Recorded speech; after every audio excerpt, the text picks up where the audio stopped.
Ya, selamat ketemu lagi dengan saya, Pak Adi Rahmadi untuk kuliah ya. Kuliah di sini nanti kita akan kuliah di operasional perjalanan wisata. Tentunya ada beberapa hal yang agak sama atau sepertinya ada sesuatu yang saling berkaitan antara mata kuliahnya Pak Adi. Antara mata kuliah yang satu dengan mata kuliah yang lainnya. Tentunya ini memang linier, artinya linier itu saling berkaitan dan itu memang harus saling berkaitan. Karena dalam sebuah industri perjalanan wisata antara ilmu satu dengan ilmu yang lain atau kajian lain atau disiplin ilmu yang satu dengan yang lain itu saling berkaitan dan itu membentuk sebuah produk baru yang disebut dengan produk paket wisata. Ya, sehingga ini sangat menarik sekali bagi saudara-saudara semua, rekan-rekan mahasiswa, apabila mempelajari tentang perjalanan wisata. Sehingga saya harapkan dalam pembuatan paket-paket wisata itu bukan hanya paket wisata yang sudah ada, tetapi ada dua pendekatan yang dilakukan adalah diversifikasi produk. Jadi produk yang ada, tetapi membuat produk yang benar-benar baru, yang berbeda dengan produk yang sudah ada. Kemudian yang kedua adalah pendekatan dengan diferensifikasi produk. Jadi produk yang sudah ada, kemudian ditambahi atau dikurangi. Begitu ya, kemudian menjadi sebuah produk yang baru. Nah, sehingga produk-produk itu akan selalu berkembang, kemudian disesuaikan dengan segmentasi pasar. Apa itu yang disebut dengan segmentasi pasar? Segmentasi pasar itu tergantung daripada wisatawan itu sendiri. Nanti akan dikelompokkan dari berbagai macam segmentasi, baik umur, kemudian jenis kelamin atau gender, tetapi juga asal negara atau asal daerah. Itu akan berbeda-beda selera. Ya, sehingga mahasiswa, rekan-rekan mahasiswa bisa membuat sebuah produk berdasarkan daripada produk-produk sesuai dengan keinginan pasar. Sehingga produk itu bisa marketable sesuai dengan keinginan pasar, tetapi juga sellable, itu menjual. Tidak hanya membuat sebuah produk dan produk itu tidak laku atau tidak sesuai dengan pasar atau tidak sesuai dengan keinginan konsumen atau tidak sesuai dengan keinginan daripada wisatawan. Wisatawan yang dari daerah yang tidak punya pantai, tentunya menginginkan pantai itu seperti apa, atau negara yang untuk menuju ke pantai aja sampai puluhan jam. Maka ketika berwisata kan menginginkan dengan kunjungan berwisata itu produk-produk yang di pantai, tidak hanya melihat di televisi atau di internet. Pantai itu seperti apa. Tapi ketika mereka melakukan kunjungan itu, mereka ingin berkunjung dan ingin membuktikan, ingin merasakan ada experience di sini. Ya, untuk di dalam perjalanan wisata sendiri. Nah, ini yang saya harapkan rekan-rekan mahasiswa bisa membuat hal demikian. Tidak hanya membuat sebuah paket wisata, tetapi harus belajar dahulu. Paket wisata mau dipasarkan kemana? Maka kita identifikasikan daerahnya, kemudian juga tingkat pendapatannya, karena berpengaruh terhadap biaya dan fasilitas nantinya, tapi juga keinginan pasar, keinginan mereka. Ya, sehingga nanti produk-produk yang ada itu menjadi sebuah produk yang memang tadi sellable dan marketable. Ini yang menjadikan produk itu tidak itu saja.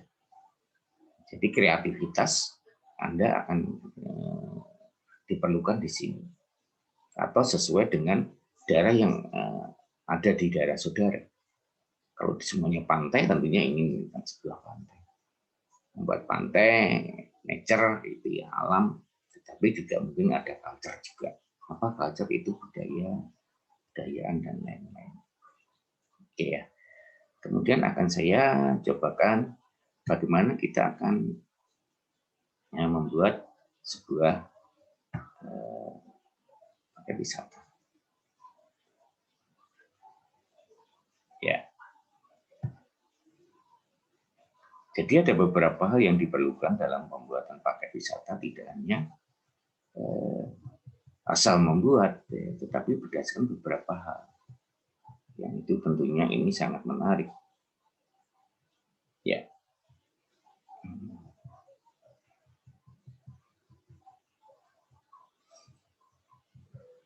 Nah, pertama kali tentunya ada beberapa checklist yang diperlukan dalam pembuatan paket wisata.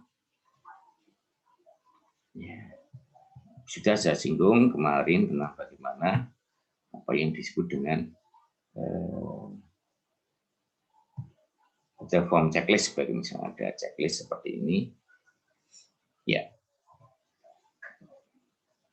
Jadi ada pertama kali karena wisatawan itu menggunakan transportasi, maka nanti ada transportasi yang disebut dengan transport form checklist. Ya, ada form checklist yang digunakan seperti ini. Ya. Pertama kali kita identifikasikan dulu kedatangan mereka menggunakan apa. Maka kita persiapannya, kita harus ada form itu berbagai macam. Nah, bentuknya nanti saudara-saudara juga akan saya minta untuk membuat form-form yang ada. Tidak harus dengan menggunakan tabel, ya, tapi bisa juga dengan beberapa versi. Sekarang banyak sekali form-formnya, template-nya sudah banyak sekali. Ya, template-nya banyak sekali yang Anda tinggal download, Anda memodifikasi, menambahi, kemudian memberikan sentuhan-sentuhan yang lebih menarik untuk membuat sebuah form. Tetapi intinya di sini transport itu nama transportnya apa dahulu? Nama transport. Kenapa nama transport ini agar tidak salah? Jadi akan jelas nama PO perusahaan otobus, kemudian alamatnya di mana, kontak personnya siapa. Sehingga kenapa harus ada kontak person yang diketahui? Karena karyawan banyak sekali di sebuah transport, perusahaan atau perusahaan transportasi, atau hotel atau restoran. Tetapi yang menangani, yang menghandle tentunya berbeda-beda sesuai dengan pesanan kita perusahaannya. Kontak personnya siapa? Di sini akan ditulis. Kemudian juga mengidentifikasi yang menghandle pada saat perjalanan wisata. Ini biasanya transportasi itu dengan driver atau busboy. Ya, kalau big bus itu atau microbus itu menggunakan dua kru, yaitu driver atau busboy. Tetapi kalau transportasi yang kecil itu tentunya hanya driver saja.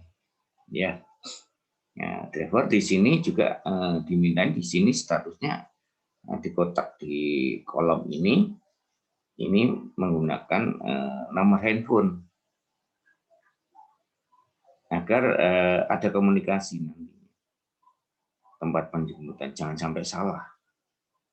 Ya, karena ini digunakan apakah juga untuk prosedur controlling, fungsi controlling di dalam sebuah action di sini. Ya, ada fungsi-fungsi controlling. Kemudian tempat penjemputan atau pick up servisnya di mana? Di hotel, di airport, kemudian mungkin juga di pelabuhan sebagai misal. Nah, itu diperlukan. Kemudian jamnya jam berapa? Jam 7 pagi, jam 12 siang, atau jam 4 sore sebagai misal. Di sini ya, di sini. Ini harus ada clear, ada komunikasi. Kemudian jumlah tempat duduk. Ya, jumlah tempat duduk. Ini kenapa ini harus dihitung dan ini dikonfirmasikan? Ya, karena jumlah wisatawan itu harus sesuai dengan jumlah seat. Jumlah seat yang ada. Jangan sampai salah. Nanti jumlah wisatawannya ada 20, ternyata seatnya yang ada cuma hanya 15. Sehingga terjadi kesalahan.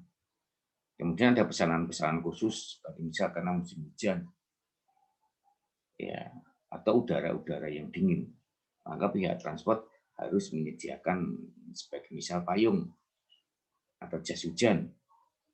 Nah, ini ada disebut dengan pesanan-pesanan khusus. Ini harus clear dan harus jelas. Maka status di sini, ya status yang ada di kolom ini, itu juga harus jelas statusnya. Maka untuk bahasa yang lebih gampang kita gunakan adalah status adalah oke, gitu ya. Di sini oke. Jelasin berarti sesuai. Ini disebut dengan komunikasi. Ya. Ini digunakan untuk komunikasi. Kenapa digunakan untuk komunikasi? Maka tidak jadi kesalahan di dalam operasional, di dalam action, dalam manajemen perjalanan wisata. Ya, ini yang pertama disebut dengan transport from checklist. Ya. Kemudian di sini ada juga untuk menggunakan, ini disebut dengan name list. Ya, name list. Name list itu digunakan buat apa? Name list ini digunakan juga untuk komunikasi. Baik untuk pemandu wisata, travel agent ke pemandu wisata, baik dari travel agent ke hotel. Ya. Maka di dalam checklist, di sini, checklist name list ini ada identitas. Ada identitas travel agent-nya, ini Abra Tour atau Abra Wisata, Jalan Rakel Layang, nomor teleponnya ini. Nah, di sini ada keterangannya, arrival, kedatangannya jam berapa. Kemudian keberangkatannya kembali jam berapa. Ini untuk komunikasi, untuk hotel ini sangat penting sekali, untuk transport juga penting, untuk pemandu wisata juga sangat penting. Kemudian kedatangannya jam berapa, menggunakan apa, menggunakan bus atau apa, ya juga ini bebas, ini menggunakan kode-kode penerbangan. Ya, sehingga seorang yang tour planner atau perencana perjalanan wisata itu juga harus memahami nanti terminologi di dalam perjalanan wisata, baik untuk maskapai penerbangan, baik untuk hotel, baik untuk destinasi, untuk macam-macam restoran, itu harus memahami tentang terminologi. Ya, oke. Kenapa? Nanti akan saya bahas di sini. Ini sudah banyak sekali yang akan, ya, name list ini adalah namanya, ini gender atau jenis kelamin, ada laki-laki, perempuan, laki-laki, dan laki-laki. Nah, ini harus ada, karena nanti gender atau jenis kelamin ini digunakan untuk pembagian kamar di dalam hotel. Kalau twin sharing berarti laki-laki dengan laki-laki, perempuan dengan perempuan. Ya, kecuali apabila nanti ada special request karena itu suami istri sebagai misalnya, maka harus laki-laki dan perempuan dalam satu kamar sebagai misal. Maka di sini ada namanya special request, baik itu kamar, baik itu makanan. Nah, ini ada namanya cutrana vegetarian. Nah, ini macam-macam makanan vegan atau vegan. Nah, sehingga saudara juga memahami tentang macam-macam menu di sini. Vegan itu apa sih? Karena ada vegan atau vegetarian itu digunakan untuk gaya hidup. Sekarang banyak orang yang menggunakan gaya hidup, ya. Dia tidak makan daging, tidak makan ayam, tidak makan binatang yang mempunyai nyawa. Begitu karena untuk kesehatan. Tetapi juga ada juga vegetarian itu untuk keyakinan. Keyakinan tertentu itu menggunakan makanan vegetarian. Contohnya apa? Contoh di Jogja sebagai misal itu makanan vegetarian itu pada saat Waisak. Nah, saat Waisak ini banyak sekali permintaan banyak sekali untuk vegetarian itu Waisak karena banyak biksu. Nah, biksu menggunakan pola makanan yang vegan. Karena vegetarian juga berbagai macam, maka ini harus dijelaskan di sini. Itu jenis makanan. Tetapi juga bisa digunakan untuk request atau permintaan untuk jenis kamar, karena mungkin keluarga, ya mungkin keluarga, maka bisa permintaannya mungkin connecting room sebagai misal, karena ada anak dan ada bapak ibunya. Kalau dalam satu kamar kan tidak bisa, maka permintaannya adalah connecting room. Kenapa connecting room? Karena bapak ibu dan anak sebagai misal, ini ada sebagai namanya siapa ditulis di sini. Atau permintaan kamar khusus sebagai misal, karena permintaan kamar untuk dekat dengan kolam renang. Nah, di sini ada poolside, room poolside. Jadi kamar tetapi itu ada di dalam hotel tetapi bersebelahan dengan poolside atau kolam renang. Kalau di situ ada kolam renangnya. Nah, ini harus jelas semuanya. Ini harus diperjelas lebih dahulu. Sebelum wisatawan itu melakukan perjalanan wisata, baik berangkat dari asal negaranya, asal kotanya, asal daerahnya, itu diperjelas semuanya. Harus jelas semuanya. Ya, setelah itu siapa yang mempersiapkan ini ya? Prepare by Abra Yudhisthirana. Ini petugas yang melakukan persiapan. Yang mempersiapkan semuanya ini, perjalanan wisata dan reservasi, itu disiapkan oleh Saudara Abra. Nah, sehingga checklist ini sangat penting sekali digunakan untuk komunikasi agar tidak terjadi miss, tidak terjadi suatu kesalahan ketika kita melakukan perjalanan wisata atau kita membuat program perjalanan wisata. Jadi perjalanan wisata tidak hanya sekedar melakukan perjalanan wisata sendiri, ya, sekedar hangout gitu ya, tanpa perencanaan yang matang, tetapi semuanya itu sudah dipersiapkan, dan jadi tidak salah. Di situ tidak salah dalam persiapan semuanya. Ya, jadi seperti itu untuk persiapan. Nah, kemudian dari name list tadi dari travel agent akan dikirim ke pihak hotel. Ya, ini ada hotel namanya tanpa nama hotel, adanya di Bali. Kemudian grup Abratur ini tadi, karena tamu yang tadi adalah yang mengirim adalah Abratur, maka kedatangannya, arrivalnya, time, sebagai misalkan dengan perjalanan darat dari Jogja ke Bali, sebagai misalkan dari Surabaya ke Bali menggunakan by bus. Kemudian keberangkatan dengan 23 jam berapa 11. Ya, ini digunakan juga, ini bahasa komunikasi. Karena pihak hotel akan mempersiapkan keseluruhannya, persiapan untuk kedatangannya. Tetapi juga mempersiapkan untuk meninggalkan hotel tersebut.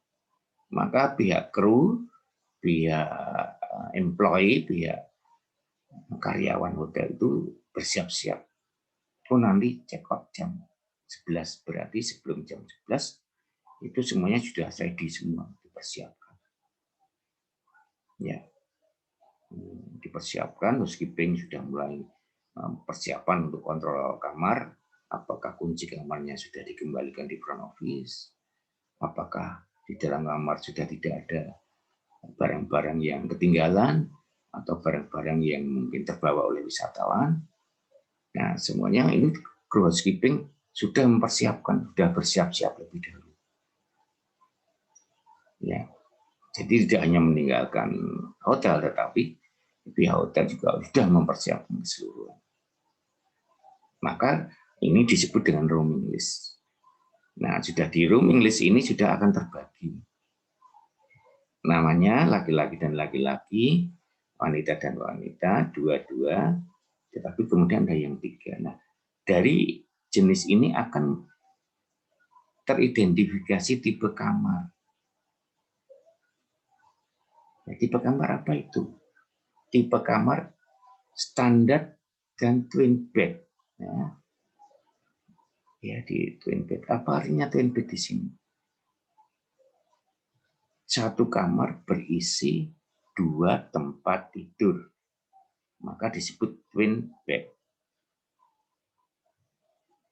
Ya. Tetapi kalau satu kamar berisi 1 tempat tidur dan fasilitas untuk 2 orang, maka disebut dengan double bed. Kenapa ini digunakan? Karena ini menyangkut tentang servis. Berarti kalau twin bed, satu kamar berisi 2 tempat tidur untuk 2 orang, berarti fasilitasnya di dalam kamar itu untuk 2 orang. Tidak hanya untuk 1 orang. Apa itu? Dari towel, dari handuk, beras, dari sikat gigi, dari semuanya untuk 2 orang. Ya, ini juga akan berlaku nanti untuk persiapan untuk di FB, di food and beverage. Untuk apa? Persiapan untuk makan pagi, berarti 2 orang. 2 orang. Ya, kemudian, nah di sini ada triple. Karena ternyata di sini ada 4 orang laki-laki semuanya, di sini single dan triple. Nah, triple berarti dalam satu kamar berisi 3 tempat tidur, ya, 3 bed, dan untuk fasilitas 3 orang. Maka triple. Apakah itu twin bed ditambah dengan 1 extra bed atau twin bed ditambah atau double bed ditambah dengan 1 extra bed. Jadi begitu ya. Ya. Sehingga untuk rumus itu jelas sekali di sini. Karena ini bahan komunikasi antara pihak travel agent, pihak wisatawan, di sini wisatawan. Ini travel agentnya Abra Victor, kemudian wisatawannya ini, tetapi juga pihak hotel. Hotelnya di sini. Nah, kemudian ada special guest, yaitu Jutratna tadi, karena di depan tadi di name list ada nama Jutratna. Jutratna itu apa? Vegetarian. Nah, di operasional ada namanya vegetarian, Jutratna vegetarian. Maka disiapkan untuk apa? Nah, kan di sini. Ya, Jutratna ada nggak di sini? Nah, ada. Di kamar 1, 2, 3. Maka akan disiapkan dengan vegan. Vegetarian itu seperti apa? Vegan tadi, tidak makan makan makanan yang bernyawa. Persiapan untuk apa? Kapan ini? Untuk persiapan makan pagi. Maka disiapkan 1 menu khusus untuk Jutratna adalah makan yang vegetarian, vegan. Maka hotel sudah mempersiapkan semua. Oke. Ya. Kemudian siapa yang melakukan persiapan dari pihak hotel? Itu adalah prepare by Wayan Lara. Maka pihak hotel ini yang menghandle semuanya namanya adalah Wayan Lara. Ya. Sehingga travel agent Abra Tour ini akan selalu berhubungan dengan Wayan Lara. Kemudian ini roaming list ini akan sebagai bahan komunikasi antara travel agent, pihak travel agent, pihak hotel, atau nanti tour guide ataupun tour leader. Nah, kemudian pihak hotel ini digunakan untuk komunikasi antar departemen di dalam hotel, baik departemen housekeeping, departemen FB, ya ini semuanya, maupun untuk front office. Jadi sepertinya sederhana untuk bidang name list ini, tetapi sangat bermanfaat sekali untuk bahan komunikasi. Maka dalam fungsi manajemen ini sangat penting yang disebut dengan checklist ini. Maka saudara-saudara dalam mempersiapkan sebuah perjalanan wisata ini betul-betul sudah dipersiapkan dan itu sudah direncanakan. Fungsi manajemen sangat penting sekali bagi kesuksesan kelancaran dalam sebuah perjalanan wisata, dalam sebuah operasional perjalanan wisata. Oke, ya. Oke, ini di dalam video ini yang terakhir adalah tentang turisme objek. Setelah semua dipersiapkan, maka identifikasi selanjutnya adalah tentang turisme objek. Maka Tourism objek ini juga harus diidentifikasikan. Anda harus tahu betul apakah tourism objek itu dalam 7 hari dalam seminggu beroperasional, atau hanya 4 hari, atau 2 hari, atau hanya 6 hari. Ini harus paham betul, begitu ya. Contohnya museum. Museum itu pada saat hari Senin di seluruh dunia, kesepakatannya adalah itu adalah hari-hari yang libur. Digunakan buat apa? Untuk maintenance. Ya, untuk maintenance museum itu sendiri. Artinya maintenance bagaimana untuk mempersiapkan semuanya. Ya, museum dibersihkan, ditata kembali. Kalau sekarang dengan CHSE, Clean Health Safety dan Environment, itu harus disinfektan kembali. Maka jam-jam kunjungan itu sangat-sangat dibatasi. Maka identifikasi tourism objek itu sangat penting sekali. Nama, statusnya, nomor telepon, kontak person ini digunakan untuk menilai jenis objek wisata. Ya, harganya berapa, jam operasional. Ini penting sekali, apalagi saat sekarang. Nah, new normal itu digunakan ketika perjalanan wisata nantinya akan normal kembali setelah pandemi, maka berarti ada aturan-aturan khusus. Belum tentu dalam 1 hari itu 8 jam sebuah destinasi, sebuah tourism objek itu akan buka. Mungkin hanya buka 6 jam 1 hari. Dan aturan-aturan khususnya bagaimana bisa bebasnya di sini. Harus reservasi sebagai misalnya karena kapasitas di dalam sebuah destinasi wisata itu dibatasi. Berarti harus direncanakan. Travel agent harus melakukan reservasi lebih dahulu. Berkunjung tidak hanya asal sekarang selanjutnya melakukan perjalanan wisata ke suatu objek, ternyata objek tersebut sudah ditutup karena kapasitasnya sudah penuh. Kenapa sudah penuh? Ya karena sudah melakukan identifikasi, dan identifikasi ini yang sangat penting sekali. Ya, maka harus dilakukan reservasi. Ya, harus dilakukan dengan reservasi. Ya, ini dengan new normal, maka semuanya direncanakan.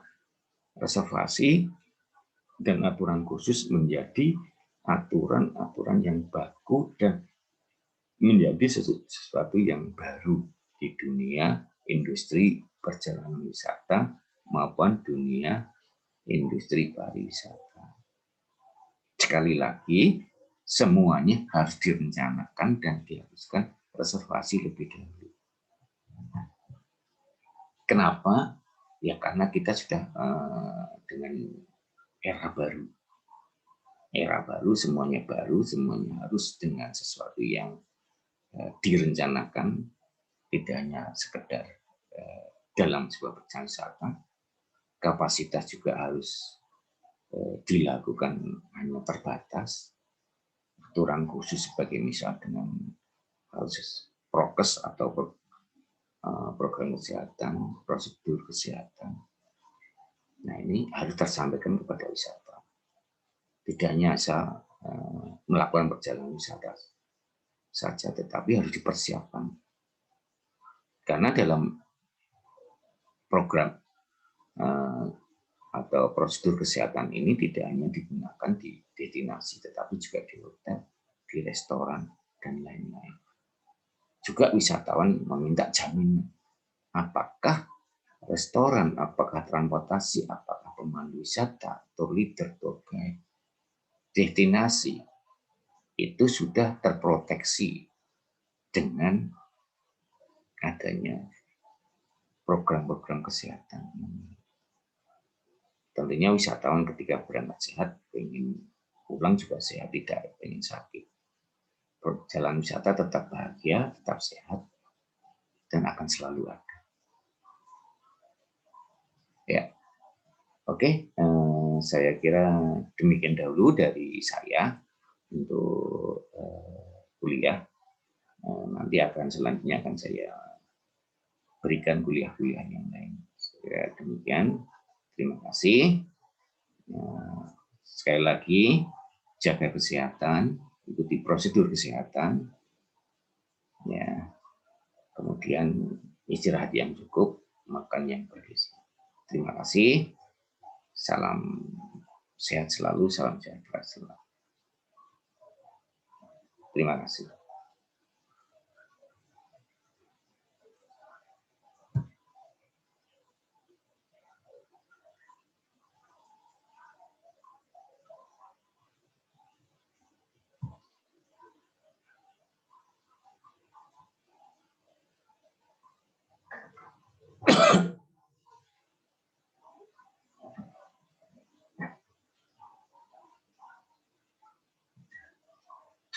Jangan.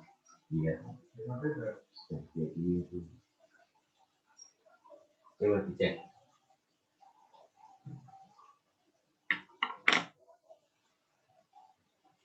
Musim